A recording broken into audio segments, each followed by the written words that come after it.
Okay, so this is a relatively recent installation, and we have the wrong flue on the ceiling.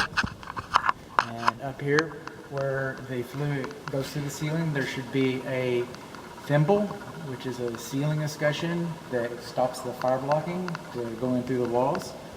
This is a high efficiency water heater, and so with a high efficiency water heater, that's the air intake.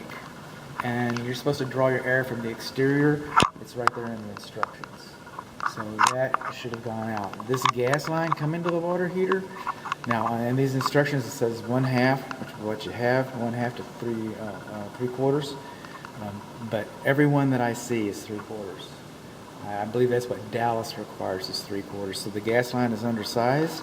It should have a sediment trap or a drip leg pipe right there, like just about like my flashlight. So they didn't install the drip leg, which would have been required. They didn't. The gas line is undersized. The air supply is coming from the closet, which, by the way, the closet's not ventilated. So you're starving for air. You don't have your thimble, and then on the roof, that improper flue cap is too close to the bathroom window.